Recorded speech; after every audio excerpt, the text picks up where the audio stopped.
though, John? Oh, 596, is that right, John? Hang on, someone's saying 7:30. Is there any advance on 7:30? 7:31. 7:31. John Berry, you're going to have to get new glasses, unless this is different. There you go. That's fine. That's right. Women often confuse us, John.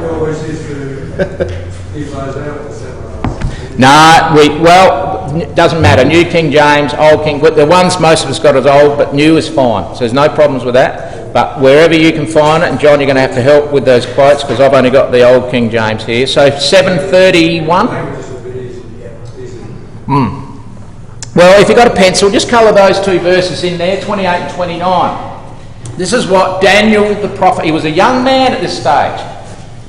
He's a young man and he's standing before the most powerful ruler of the world, the great King Nebuchadnezzar. And he's not only going to give him the dream, in doing so he's going to save his the soothsayers and the charlatans, the crystal ball gazers. They're all standing shivering in the wings and waiting to hope that Daniel comes up with some sort of a miracle, and it was going to be a miracle because God was going to give Daniel the interpretation, and they were going to hope that he could not only give the interpretation but more importantly he could give the dream so the king would believe in the interpretation.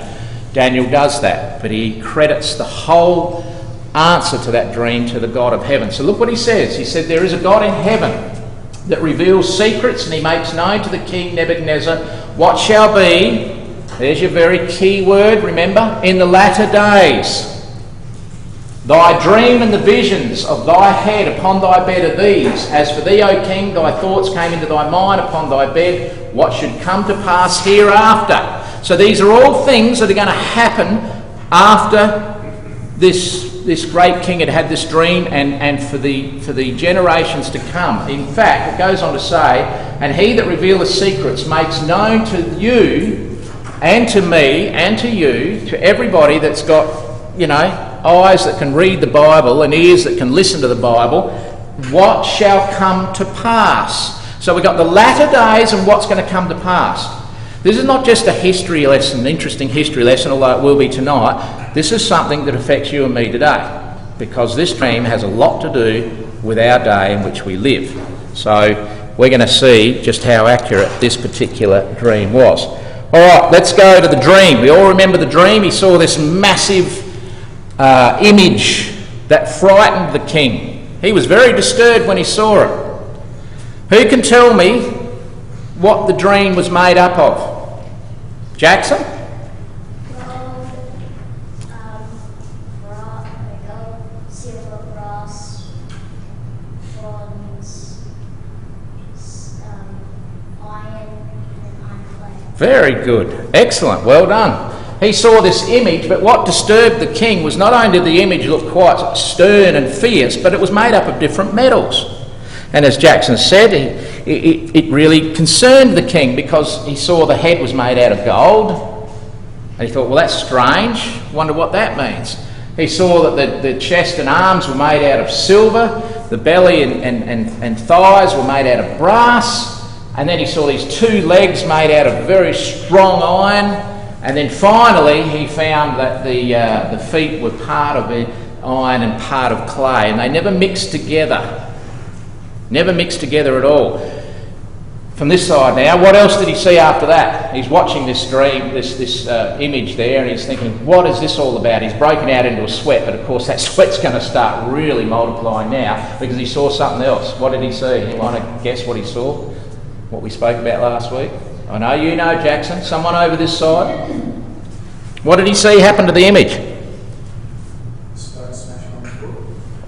Exactly. John, well done. He saw a stone, but not just any stone, some sort of a massive stone being cut out of a mountain without any hands being involved. So there was no human hands cutting the stone out, but the stone came down out of the mountains, cut out without hands, and it smashed that image on the feet. It ground that image into powder. All the remnants of that image was just blown into the four corners of the world, and that stone just grew and grew and grew until it filled the whole earth. Now, what an amazing dream! And this was so real to that king.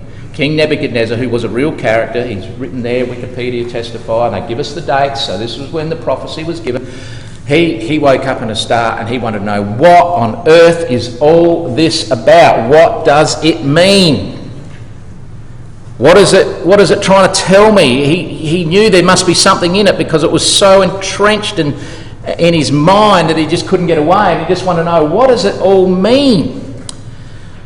Well, we gave you a little test last week, and there's no marks for getting it right or wrong. It's just an interesting test. We ask you, because this dream has a lot to do with succeeding world empires. Who would come along and who would overtake who? And it's quite interesting, as we consider this, we're talking about the different metals, and we're going to see how each different metal actually coincides very correctly with each individual empire that came and overthrew the next one, and so on and so forth. So, we ask you to circle in chronological order each empire. Now, unfortunately, Lionel and Rose can't be here tonight because they would have I'm sure they would have circled New Zealand. But Ben, you would have circled New Zealand. Although you haven't got New Zealand in your blood, you were born in Australia. So, weren't you born in Australia? There you go, I thought you were. He would do it if you still Nah, that's all right, Ross, no problems. But the point is, you just circle each particular world empire that started as of Daniel 2,600 years ago, the successive world empires. So what was the first one? Who was Daniel talking to? Talking Nebuchadnezzar. Who was he king over? Yell it out. Babylon. Well done. Babylon. I was getting mixed up. Johnny. Got it right, didn't I? Well done, John. We've got a few Johns in here, haven't we? I've got 4 Johns just on this side of the hall. Babylon. So therefore, the gold represented Babylon. We'll talk about that in a moment, and we can prove that quite clearly because Daniel tells us that's exactly what it represents. So let's put them in order. Here they all are. Babylon, Greece, Persia, and Rome. Now you can look up your history books, they'll testify they are the 4 world empires that have come and gone since the time of Daniel. Now some might argue, well, what about Britain? British Empire? Well, they were never a world empire because Britain never overthrew, completely dominated Spain, and they never ever dominated France. So they never were a world empire. They certainly had some pretty significant power in their time, but they were not a world empire. Some say China, back in the days of Genghis Khan, or Mongolia I should say, was a world empire. And even though Genghis Khan went right across the top of Europe and down towards France, he never dominated the then known military powers of the world, just the ones he was interested in. So that was never a world empire. And then others say the Byzantine Empire, same thing as Britain. They never dominated the complete military powers of all countries in the world, but these empires did. And there's the order of them. Babylon was first, Persia was second, and they had a duopoly as far as their kingdom was concerned with the Medes. You probably heard of the term the Medes and the Persians. The Medes joined forces with the Persians and they overcame Babylon, as we'll see how they did that next week. The Medes then took a lesser role and the Persians dominated over the Medes, and it was basically an arrangement where the Persians became the dominant role. So the Persians became the second world empire. Greece. I'm going to show you something very interesting tonight about Greece. You're going to hopefully have to put your thinking caps on when we show you something amazing about the Grecians. And who, by the way, who was the famous leader of the Greeks? Alexander the Great. You're going to see how he figures in Bible prophecy. And he was even prophesied well before he was even born, that he would come along and overthrow the Persians. And then finally you got the Romans. And the Romans then dominated the world with the iron rule of the power of Rome. until they finally disintegrated. And you know what? Never been a world empire since. Nazi Germany tried to get a world empire going. They were going to have the 1,000-year reign of the Third Reich. It was going to dominate the whole world. It never happened. And throughout history, from the time of the Roman Empire, there's never been a world empire that has successively controlled the whole world. Never has been. But these ones did. So let's go back to the dream.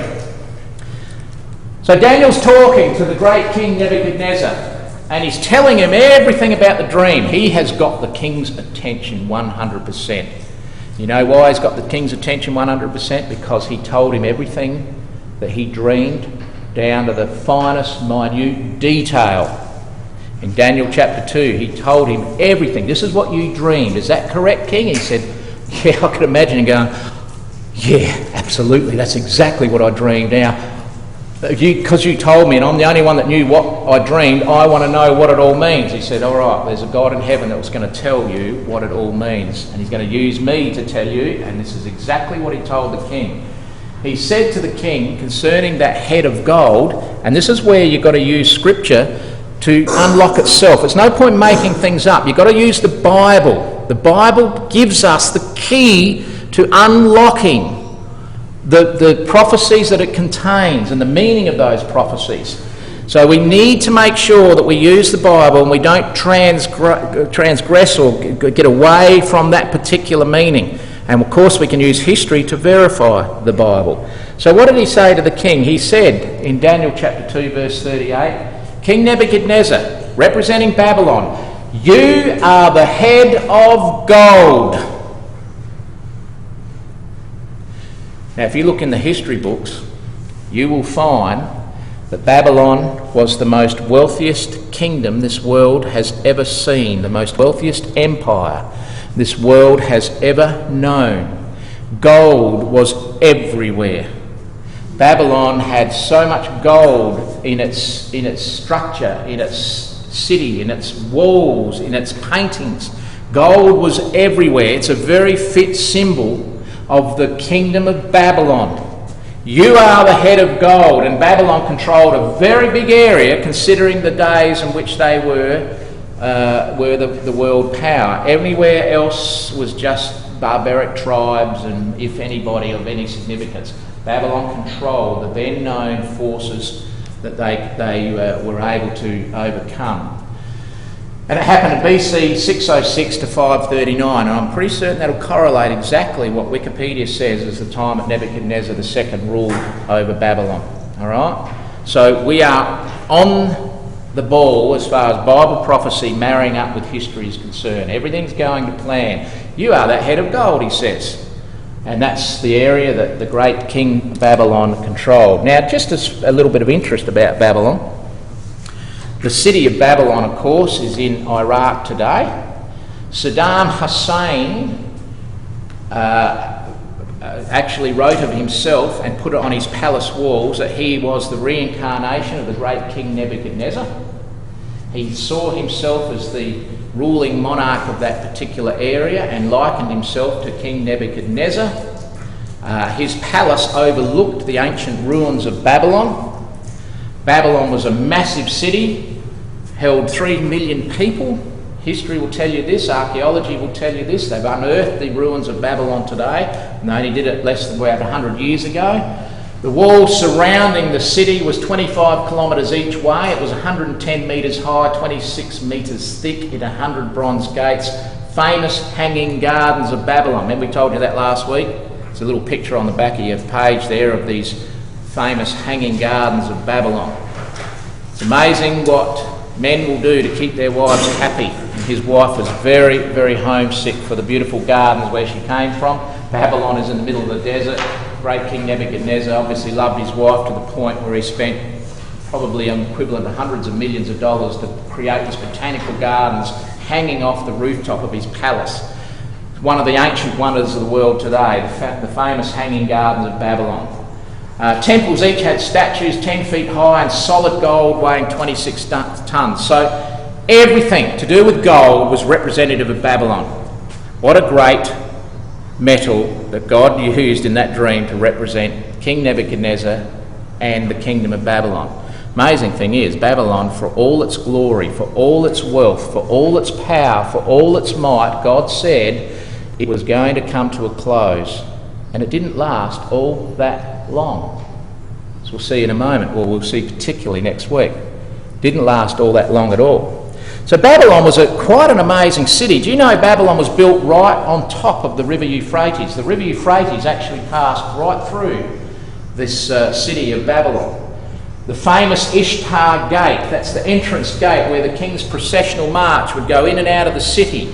That part of that King's Gate can be seen today in the British Museum. And I think maybe a couple of us have seen it. Pete, you haven't seen it? Has anyone ever been? You've seen it, John? It's part there. They've got some of the original bricks that's still there. Back that way, sorry. Thanks, Ben. I'm out of the camera shot. Sorry, all those that might be watching it. We are just taping this. Just do that every now and again, Mark. I'll know what it means. The Ishtar Gate is in the British Museum. Fascinating. Where generally it was British archaeologists that found all this stuff, and of course the Brits got a lot of it and kept it over in the British Museum. Fascinating. So this was a real city, it was a real place. It did exist, and it was the wealthiest empire of all time. You notice there an artist's depiction of the River Euphrates, which in those days was a pretty massive river. Today it's nothing major, it's still a reasonable river, but it was running right through the middle of the city. Quite amazing how that river was used to overthrow the city of Babylon. So Babylon was a significant city. It's represented in that dream as the head of gold. It was glorious and powerful, says Isaiah. It was the pride of the nation. But what did God say? He said, it will be like the cities of Sodom and Gomorrah. Now, I'm pretty certain, even if you don't know too much about the Bible, you've probably heard of Sodom and Gomorrah. They were destroyed by God, and God said the same fate was going to be in store for this city. It would be destroyed like Sodom and Gomorrah. The Lord will destroy them. No one will live in Babylon. Even nomads won't camp nearby. Shepherds won't even let their sheep rest there. And that, by the way, came to pass with 100% accuracy. And it wasn't too much further down. It was when Alexander the Great finally got down into the Babylonian area that soon after that it was just totally decimated and lay in absolute ruins for centuries and centuries and centuries, millennia even. And nobody would come near the place because they thought it was cursed. Shepherds wouldn't take their flocks there, nobody. God prophesied about that when Babylon was in its absolute prime and in its absolute glory. Well, it was found, and it was found in 1897. And they started to dig right down. They started to realise just how massive this city was. It was huge. You imagine these walls so high and 26 metres thick. Unbelievable. They could run, I believe they say, they could have 4 chariot-wide races around the top of the walls. You wouldn't want to fall off the edge. You want to be one in the middle, wouldn't you? You wouldn't want to be on the outside. But Jeremiah and Isaiah said Babylon would become heaps, and that's all it is today, is just rubble. And wherever they've dug, they've found the city, but by and large it's just been rubble as a fulfilment of Bible prophecy. Who was going to destroy Babylon? Well, you had the head of gold. What was next? What was the next metal? Liam? No, nearly. Silver. Well done. The next metal was silver. So, we have the kingdom of Babylon lasting that period of time. Not very long, really, is it? For a massive, wealthy kingdom. Didn't last long. God said, time will come when you're going to be done away with. You're going to become like ruinous heaps. It's exactly what happened. And so Daniel explains, well, King, I'll have to tell you this. I hate to say it, I hate to be the bearer of bad news, but there is going to become another kingdom will arise. It will be inferior to you. It won't be as wealthy. It won't have the same amount of gold to its name. It won't have the same financial bank account that you've got, but it will overtake you. And it will destroy Babylon, and it, in turn, the breasts and arms of silver, will take control. And so they did. The silver is inferior to gold. The Persian kingdom, the Medo-Persian kingdom, requested that all taxes be paid to them in silver. Another very apt metal to represent this next kingdom. So along comes the Medo-Persian Empire. We'll talk next week how they overthrew the Babylonians. Quite fascinating how they were able to get into that massive city. It was seen to be impregnable. Nobody was ever going to be able to get into Babylon to overcome it. Well, guess what? They did it in one night. Quite amazing how they got into that city, but they did it in one night. So Medo-Persians would come. Now don't forget, Daniel is teaching, or he is in a way, teaching Nebuchadnezzar of what is going to happen in the future. Nebuchadnezzar shaking his head saying, who? The Medo who? The Medo what? And perhaps in the back of his mind he might have heard of, the Persians, I do know, they're our next door neighbours. They are getting a little bit stronger, but they're no worries to us, Daniel. Not a problem at all. It may be what he was thinking. In fact, we know he was thinking that because I'll tell you why in a moment. But the bottom line was that Daniel was saying, I'm sorry, God's in control. He's the one ruling here. You've got no say in this, and there is going to be another world empire. So the Medo-Persians came along and they reigned for a reasonable amount of time longer than the Babylonians. They reigned from 539 BC right through to 334 BC, and they controlled even a little bit more area than Babylon. They conquered even a few other countries and lands. So the Medo-Persians became a significant world empire. Persia, by the way, is where? Can anyone tell us where Persia is today? Iran. Iran is ancient Persia. You remember, those old enough, and most of the ones I'm looking here in the front row would not be old enough to remember the Shah of Persia. That's what his name was. You remember he was kicked out by the Ayatollah Khomeini and all the people got rid of him, and he took sanctuary in America. He was known as the Shah of Persia. So Persia is Iran. So the next door neighbours to Iraq was Persia. Next door neighbours to Babylon was Persia. And Persians were the ones that came to power, and they did have a world empire according to history, according to the Bible, exactly as the prophet Daniel said. And they would arise, they'd be inferior as far as their wealth was concerned, but nevertheless they would overtake the Babylonian Empire. Now again, you can get proof of all this, not just from the Bible, but you can go to places like John's been to the British Museum, and you will see what they call as the Cylinder of Cyrus. Now Cyrus was a Mede, all right, and Darius was the Persian, and Cyrus was the first one to come to power, if you like, under the Medes and the Persians. And Cyrus was the one that took Babylon. He overthrew the city of Babylon, and there in the British Museum is the Cylinder of Cyrus, which they were able to translate and transcribe from the Chaldean, which that would have been probably written in, I assume, Chaldean or Aramaic of some description, and they were able to transcribe that, and it gives the details of how they overthrew Babylon. That's got nothing to do with the Bible. That's fact. That is historical fact. The Bible prophesied exactly how Cyrus would take the city of Babylon well in advance before Cyrus was even born. In fact, 200 years previous, a remarkable prophecy was proclaimed naming the king, named Cyrus by name, in the book of Isaiah, that he would be the one that would defeat Babylon, and that Babylon would fall without a fight. Quite amazing what happened. Again, we'll explain that. Well, I probably might just explain it tonight, actually. I'm looking at these slides coming up. There's Babylon. Have a look at it. Massive city, isn't it, Jackson? Pretty big. There's an artist's description of what they believe it looked like based on what they've found and what historians tell us. People like Josephus, Herodotus, and other very famous historians and archaeologists. You combine it all together and you get a picture, a good picture of what Babylon looked like. It was massive. 3 million people lived in that city. The river Euphrates went right through the middle of the city, so they had abundance of water for the whole city. They could shut that city down completely from any enemy around, and nobody could ever get in. We had walls that were basically hundreds of feet high, huge, thick walls. How was anyone ever going to get into the city in those days? Just wasn't going to happen. Well, Isaiah prophesied it would happen. Daniel said it would happen. And guess what? It did happen. It happened quite in an amazing fashion. There's a map of Babylon looking down on the top, and you can see in the middle there, and I might have my pointer here. You can see in the middle there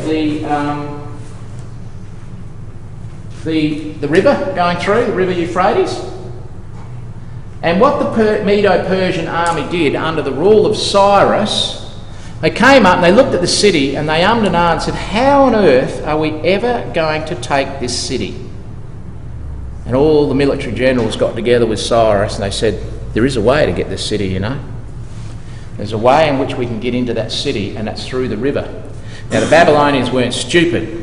They had thought that one day there's going to be somebody trying to try and sail up through the river and conquer the city. So what they did was put huge, massive gates over the walls, over the river area where it came into the city. They were massive gates with just bars so that the water could still flow in and out, but no one could still sail up the river. If you wanted to get underneath the gates, you'd have to hold your breath for a fair bit because the river was fairly deep and these gates went right down a fair way. So it was really impossible to get even up through the river. So what actually happened was Cyrus and his generals came up with this ingenious idea that what they would do was they would divert the river. So they started ploughing right up in the distance away from the city a little bit, and all the Babylonians are thinking, what are they doing? Who cares? No one's worrying. They're never going to get into the city. So they could divert the river temporarily, block it off so that the river levels would drop significantly, that they could come up through that same river bed and get into the city. Now the interesting thing is this. There's an artist's depiction of the armies of the Medes and the Persians coming through the dry riverbed. Look what Isaiah says, and this happened, and it can be read in Josephus and in Herodotus and other history books. Isaiah said 300 years before this happened, he said, thus saith the Lord to his anointed, to Cyrus. Cyrus wasn't even born at this stage. Whose right hand I have holden to subdue nations before him. I will loose the loins of kings, to open before him the two-leaved gates, and the gates shall not be shut. It just so happened on the night that Cyrus was going to come up underneath the water. He knew he still had a real dickens of a job to get his men up through into the city of Babylon. It was quite amazing. How's it all going to happen? That night the whole city was having a drunken party. Nebuchadnezzar's dead, he's out of the equation. Belshazzar is now in there, and he is got this massive party going on. They're not worried about the Persians out there. Who cares less? And because everyone's having a party, the gatekeepers forgot to shut the gates that night. They left them open, just like God said they would. So not only did the water levels drop, the gates weren't shut, the armies came in, they decimated the city within 24 hours. They controlled Babylon. So that's how the head of gold got taken away in a very short period of time. All prophesied in the Bible 300 years before it happened. And of course, the next in line were the Medes and the Persians. Not only did they request to have their taxes paid in silver, silver was a big part of their regalia. Silver was part of their jewellery. The women wore silver headbands and headdresses. They just loved it more than gold. Perhaps they didn't want to be mistaken for the Babylonians. The army, the bodyguard troops of the elite bodyguard troops had silver blades on their spears. So silver was a big part of their particular culture. Well, the Medes and Persians weren't going to last long, because Daniel said, guess what? After the Persians, he said, next a third kingdom, one of bronze, will rule over the whole earth, said Daniel in Daniel chapter 3. So he's going through, Daniel chapter 2, he's going through a process of all this information God had given him. He's telling the great King Nebuchadnezzar, and he's saying to him, you're the head of gold, after you is going to become another inferior kingdom, we're going to take you in control, take over you and be in control, but then something's going to happen to them, and another kingdom's going to come along, and they're going to be represented with brass or bronze and brass, similar type metal. The Greeks. Does anyone know what their shields were made of? Has anyone ever heard the term the brazen-coated Greeks? Because that's what they were known as. They used brass and they used bronze to significant effect in their own military gear that they wore, that they used. And the one that came along that led Greece to being a world empire was none other than the absolute brilliant military genius called Alexander the Great. Now, of recent times, I think Hollywood's tried to make a few movies about Alexander the Great, and, typical Hollywood fashion, they tend to, perhaps try and make it a little bit over the top, but anyone that's done any research on Alexander the Great, you can't really underestimate in any way, shape or form the brilliance of that man. He was an amazing military strategist, the likes of which they say this world has never seen. Quite amazing. At a young age, he took power from his father, Philip, and he was able to control the then known world in a very short period of time. So the Greeks came onto the platform in 334 BC right through to BC 68, and they were known as the brazen-coated Greeks. And they came into power with the most significant and amazing general at their head, Alexander the Great. Now I'm going to say a little bit about him because I'm going to get you to watch a little video clip in a second, which I think you will find absolutely amazing. Alexander the Great figures in Bible prophecy, but he's also part of this particular prophecy, as we're going to see in a second, with an explanation of how Alexander the Great was going to overthrow the Medes and the Persians. Now, I know that some of you who may have been, this is your first initiation to what the Bible's all about, might be starting to think, oh wow, this is getting too deep. I hope it's not. It's fairly, we're just going through the order in which these world empires would come as they were explained by Daniel to the great King Nebuchadnezzar. So Daniel's now speaking about things that were going to happen hundreds of years after he was going to die, but he hasn't finished there yet. So now we get up to the Greeks, the brazen-coated Greeks. Now, you're going to maybe look at this next slide and think, uh-oh, what does all this mean? I don't understand. We're not expecting you to fully understand this next slide, but I'm going to sneak it in anyway so that you can perhaps get a taste of how brilliant Bible prophecy actually is. Daniel chapter 2 is all about the world empires in succession. Now we're taking a little break here at Alexander the Great because I want to show you something quite special. When you get across to Daniel chapter 7, what Daniel chapter 7 is all about, God says, like Daniel's thinking, well, that's really interesting. That was a really quite an amazing dream that the king had. God gave me the interpretation. Here's what would happen. Babylon, Medes and Persians, the Greeks, and then of course we're going to be talking about Rome. That's quite amazing, but I'd love to know more detail. I want to know more detail of how it all is going to happen. God gave him the detail. He said, Daniel, want to know some more detail? I'll give you a little bit more detail. So what he does in Daniel chapter 7, and we're not going into this in any detail at all, instead of metals being represented by those particular empires, what we have is peculiar creatures or animals. Like, for example, we have the head of gold. We have a lion that has wings, and the wings get chopped off, and the lion represents something. And when you look at that prophecy, you start to realise, hey, you know what? God's giving me more information here. When you get to the Persian Empire, it's represented in Daniel 7 as a bear that's lopsided, meaning the Persians and the Medes the Medes weren't quite as powerful as the Persians, so the bear is lopsided, and it's got 4 ribs in its mouth. And again, we're not going to go into that, but what God is doing is he's giving some more information to Daniel to get him excited about how all this is going to happen.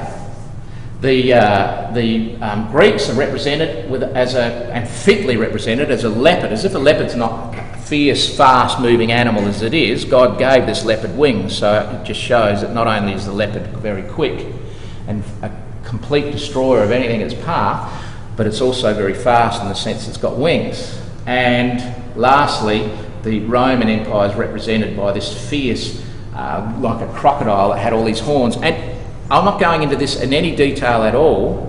Suffice it to say that God will give us more information about each of these particular passages of history or episodes in history that make even more sense to Daniel and to us if you want to study it. So Bible prophecy is not just something that's very shallow and meaningless. It's very deep, and it can be extremely exciting. It is extremely exciting. What I want to do is I want to take you to Daniel chapter 8, and I want to talk about how Alexander the Great overthrew Darius the Persian, or Darius, however you want to pronounce his name.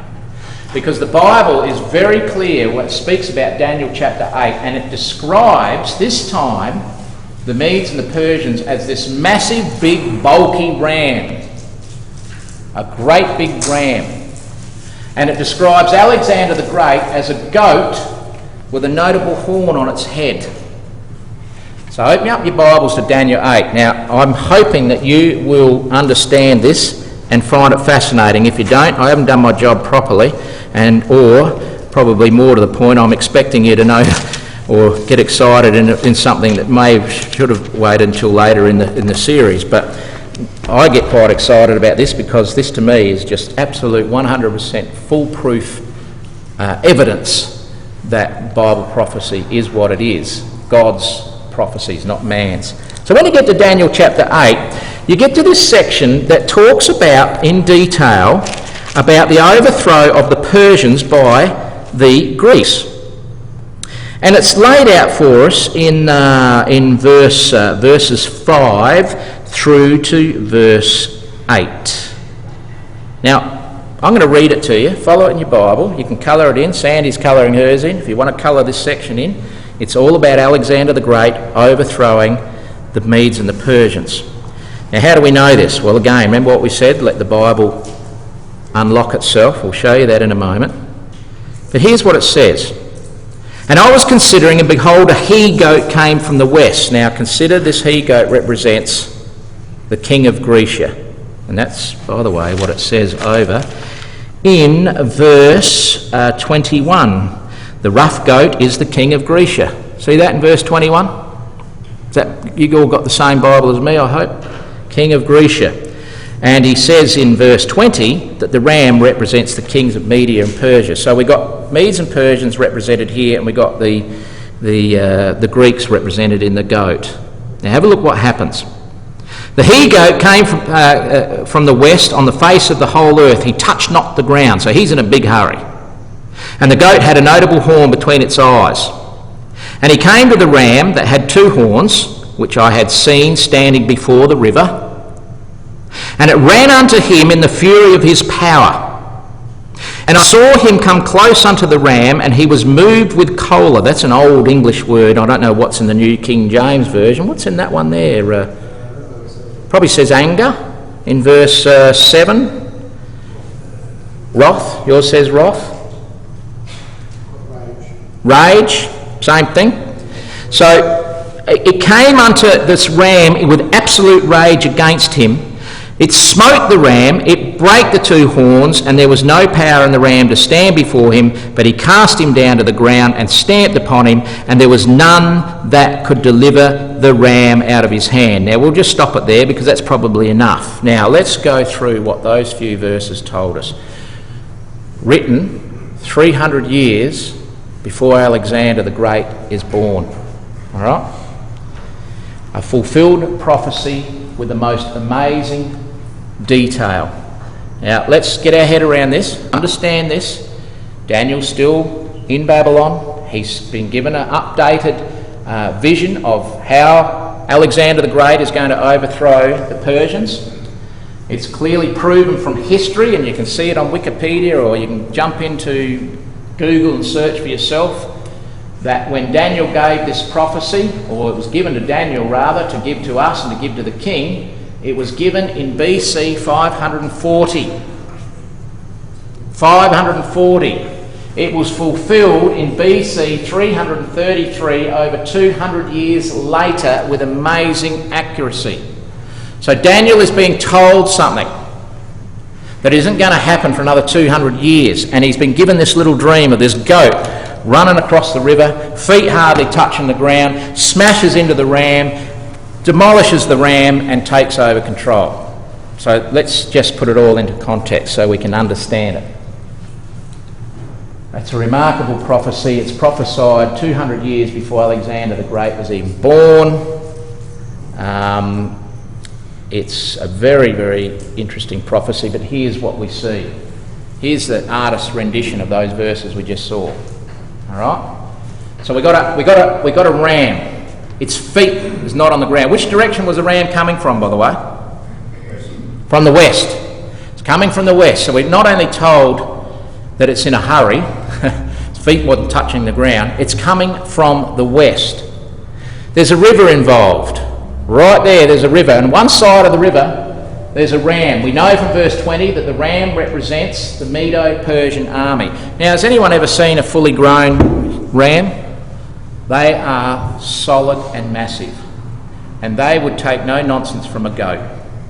A ram will smack a goat around like you wouldn't believe. I've seen 2 rams headbutt. I've seen goats do it too, but the goats don't have the body power and mass as a ram does. It'd be like me being a ram and Liam here being a little goat. No, you're not a goat. No, what?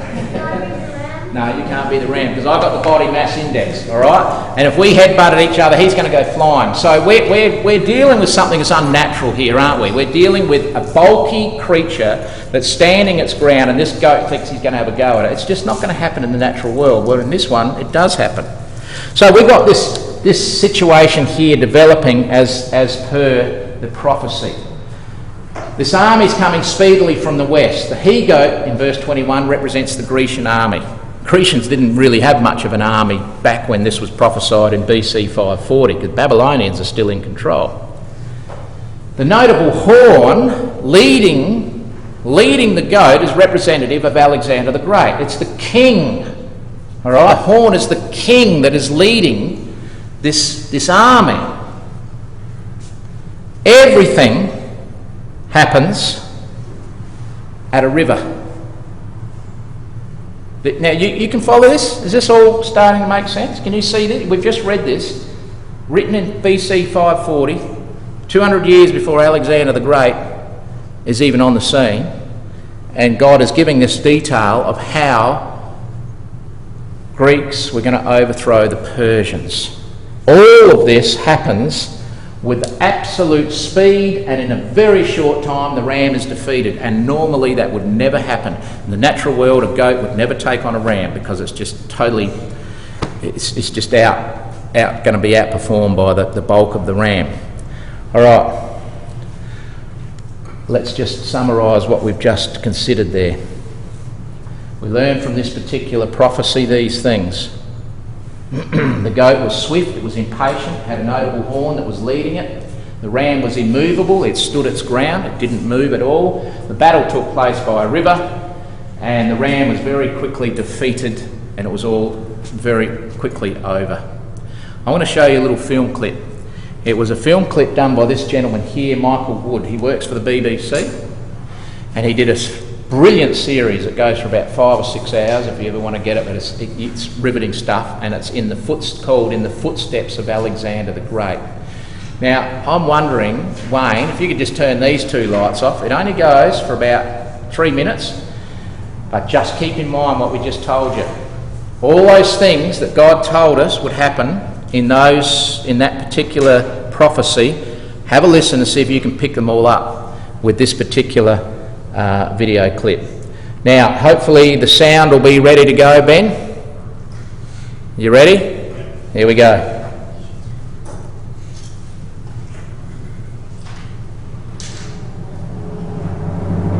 Now the King of Kings, Darius himself, enters the story. Descended from the line of Persian rulers going back to Cyrus the Great, a Persian hero. As the Macedonians marched down from Ankara to the Mediterranean, Darius left Babylon with an army twice the size of Alexander's. He circled round Alexander's back and cut off his line of retreat. He would crush the upstart once and for all.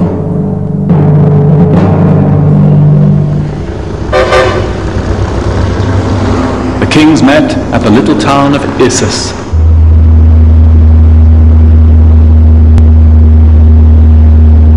Issus today doesn't look much like a place of destiny.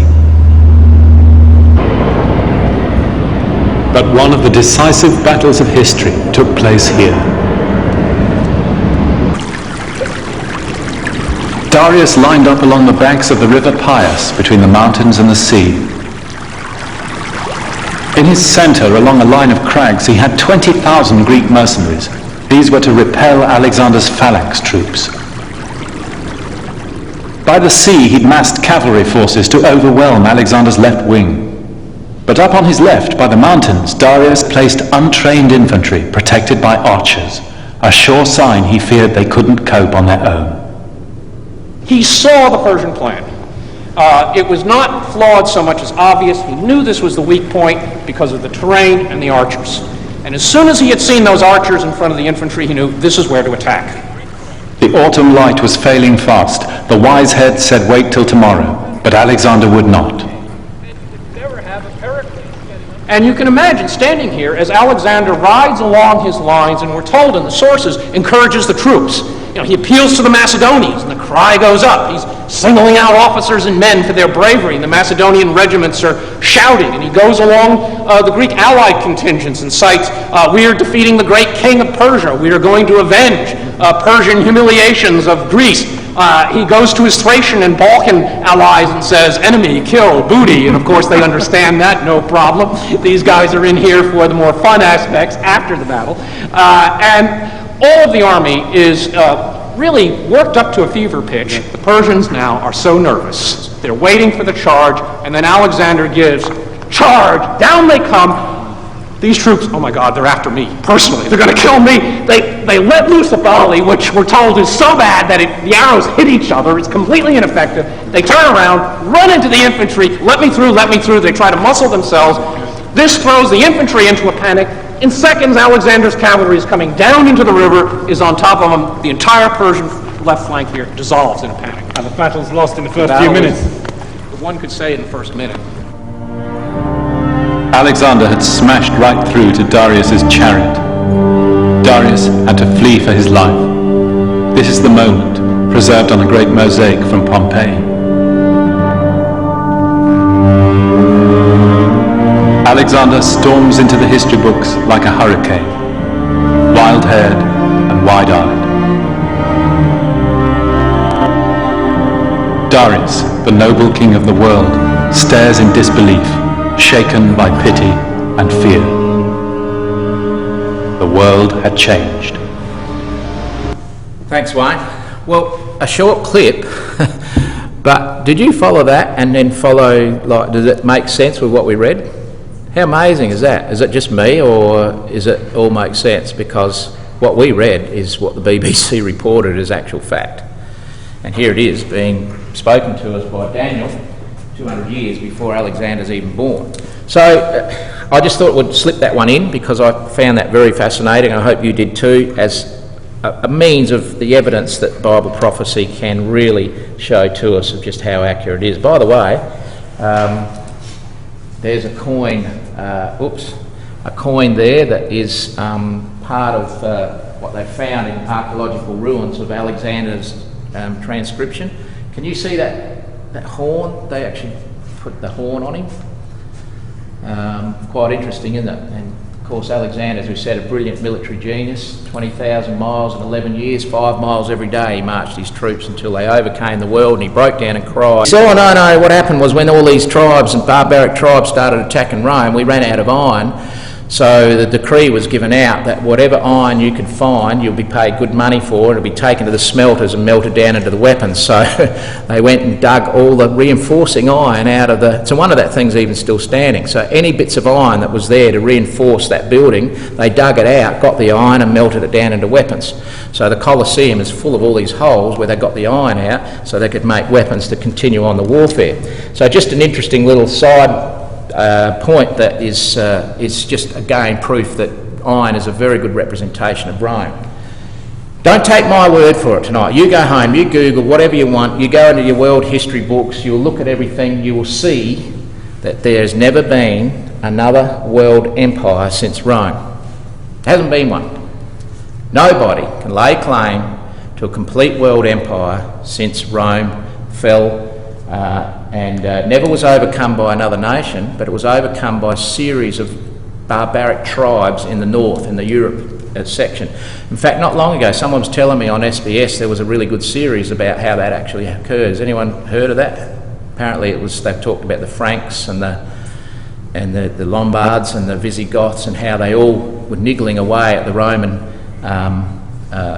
Empire until in the end it basically declined and fell apart.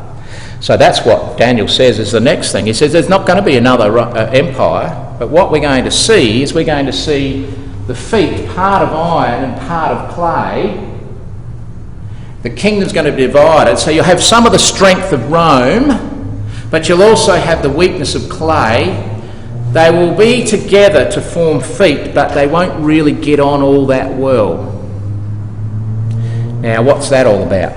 Well, 10 toes of the feet just happen to be 10 particular tribes that caused the overthrow and decline of Rome, and there they all are there. The Visigoths, the Burgundians, the Heruli, the Vandals, the Franks, the Lombards, the Anglo-Saxons, by the way, which is probably where a lot of us originated from, Anglo-Saxon, the British area. They all just kept niggling away at Rome until the Roman Empire just fell apart. Totally decimated. And no other world empire ever took their place. But what they did do is they lived together with this part strength of Rome, part barbaric tribes of Europe, and they are still like that to this day. They are all integrated together. And by the way, if you think they're getting on well together, think again, because Europe is probably one of the most fragmented places on the planet, where really each country that's in Europe today, you've got the strong countries. Nath? You got the Euro as well, because British did go Euro. That's true. That's true, and that's a good point. And we don't believe Britain will go into it. But having said that, if you think about the situation that actually did take place, once the 10 tribes did actually form their ways in which they were able to defeat the Romans, the Anglo-Saxons actually pulled back and became their own entity. Hence Britain actually was formed, and Britain actually stands separate from the rest. I've heard the news today, you listen to the new Pope, the current Pope is designing this decree that don't take for 2 months or businesses for the Cardinals leaking, they do it immediately. But Britain Can't do it. That's right. Britain can't have any say in it because the cardinal that was able to have a say in it has been caught out with some scandal, and he's elected to withdraw himself from the whole process. Quite amazing. Obvious implications need to be separate from that. Absolutely. And the Anglo-Saxons did withdraw themselves and became their own entity, which became the power of Britain eventually. But getting back to this point about this business that these tribes never really were able to get on real well with each other, and having conquered Rome, the strength of the Roman Empire was not in its political rule, it was in its religious rule. And that's why it became known as the Holy Roman Empire. So you have the strength of the religious Roman Empire, if you like, in amongst Europe, and you have the democratic processes of the legacy of all those tribes and countries trying to get on with each other. And they don't cleave to each other, they don't get on with each other, but of course they are all there in a very fragile format. That's the world in which we live today. That's the Europe we can see today. Very much so, and more so today than probably ever has been. A very fragmented, unstable environment in Europe, made up of the strength of the legacy of the Holy Roman Empire, and also the democratic legacies, if you like, of those 10 tribes that are now the various political entities in that particular part of the world. So let's just very quickly, in brief summary, show you something that we've got to really acknowledge. And I think if we're going to go away with one point in mind, we've got to go away with this. Daniel was right, because God gave him this dream. He was correct in showing the king that there would be, that you are representative, he said to the king of Babylon, you are representative of this king of this head of gold. He was also correct from history and from how we know things have panned out, because we can look back in history, that another kingdom would come inferior, known as the Medo-Persians, represented by silver, that would overcome the Babylonians, correct? Then, of course, the brazen-coated Greeks came onto the scene. In quite amazing detail, as we've read there, how they were overcome the Persians. And they came and they've gone, but they fulfilled their part in prophecy. And then finally, or not finally, then came the legs of Rome, the two systems of Rome, the eastern and western part of Rome.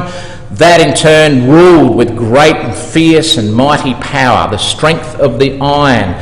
Were they overcome by a world empire? No, they weren't. They basically degraded and disintegrated, and now what we have is Europe today with part iron, part clay, fragile environment.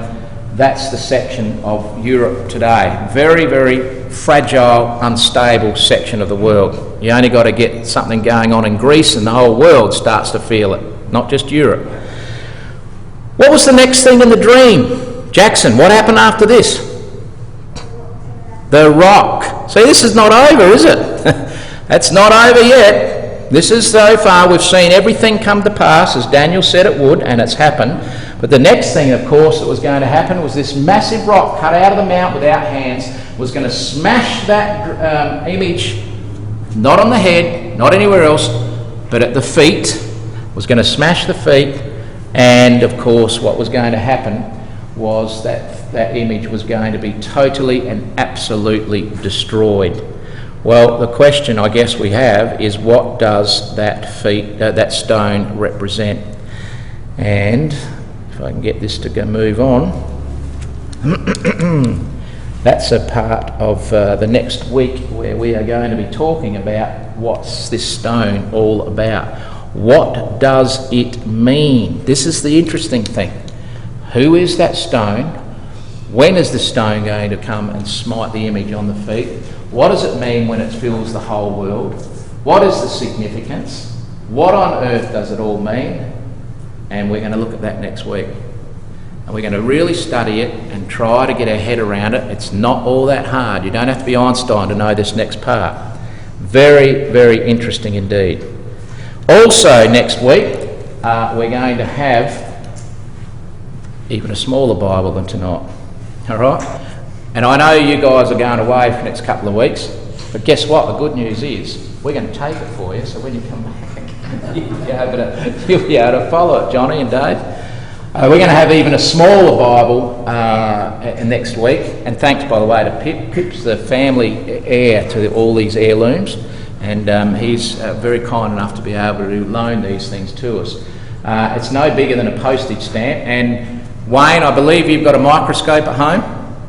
No. Okay. We'll have to get one from somewhere. If anyone's got a microscope or can get their hands on one, Jax, you might better get one from school, because we actually need a microscope and we can read the Bible under a microscope.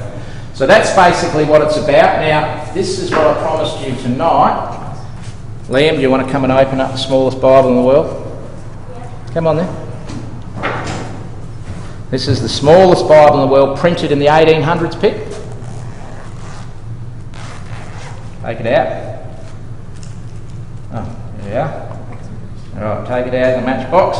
Careful. Oh, goodness me, take it out of that matchbox. How small is this Bible? Now, wait a minute. Look at that. So it fits on the palm of your hand. You can actually read it. And it was, I don't know, you don't know how they did that, because in those days you would have had to put all the letters in a block. I have no idea how they would have printed that in the 1800s. Please be extremely careful of that. Come down and have a look. It's got a little magnifying glass in the back. You can read it, but treat it with absolute kid gloves, and it's there to have a little look at. So, any questions before we perhaps close? Can you all get your head around what we're trying to say here tonight? I mean, can you see the progression of Bible prophecy, how exciting it is? Well, next week's even more exciting because we're going to talk about the stone. And we're going to start building this picture of when all this is going to happen. I hope all this starts to make sense. Anyway, we're going to have some supper now, so if you all remain seated, I'm just going to give a quick thanks to God for the food, and then we can chat a bit more as we have supper. All right. Great God of Abraham, Isaac and Jacob, thou the God of Israel, we come unto you to praise your great name and to thank you for the time that you have given to us that we've been able to enjoy together and to be able to open thy word and to discuss its wonderful message. And in particular, we are very thankful for your amazing prophecies that you have given to us, and we would ask that thou continue to be with us as we pursue our understanding of your plan and purpose with this earth.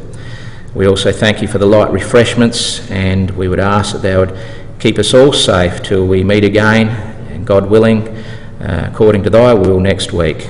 We come into your presence through thy Son, the Lord Jesus the Christ. Amen.